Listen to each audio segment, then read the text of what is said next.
A ƙaramar hukumar Minjibir da ke jihar Kano, aka wayi gari da wani al'amari na banta ajibi, inda wata amarya ta haihu wata hudu kacal bayan ɗaurin auren.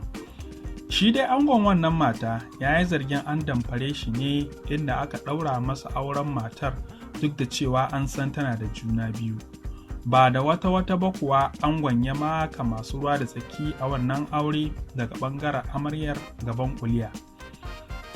Ita dai wannan mata mai jego mai suna Maryam Bilal da maɗaurin aurenta Musa Khalil sun gurfana a gaban kotun majistare mai lamba 62 da ke zamanta a ƙaramar hukumar Minjibir da ke jihar Kano, ƙalƙashin mai shari'a Ibrahim Sarki Ibrahim, inda ake tuhumar su da haɗa kai da aikata laifi da cutar da wani mutum akan laifukan da suka saba wa sashi na 97 da kuma na 322 na kundin tsarin shari'ar musulunci na jihar Kano. Angon dai mai suna Aminu Ibrahim ya yi ƙararsa a ofishin 'yan sanda na Minjibir cewa Musa Khalil ɗin ya aura masa Maryam alhali tana ɗauke da juna biyu, kuma watanta 4 da kwana 28 ta haihu a gidansa. Ko da ɗan sanda mai gabatar da ƙara Sajan Kabiru Bashir ya karanta masu ƙunshin tuhumar da ake masu, sai suka musanta.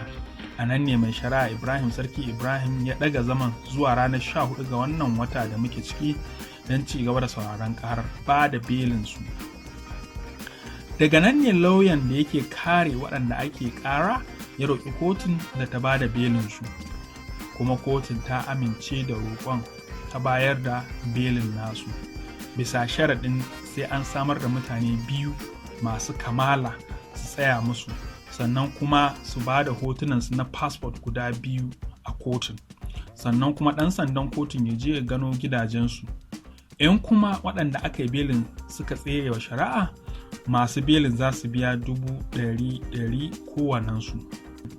Bayanan da suke fitowa dai sun nuna cewa wani mutum ne mai suna Sanusi Bala Alele ya yi wa ita amaryar wato Maryam wannan aika har ya ɗirka mata juna biyu.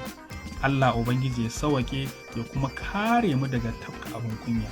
Shi ma maɗaurin auren ya yi mugun nadamar faruwar wannan al'amari.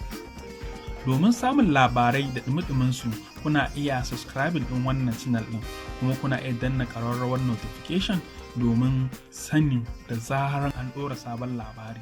Mun gode.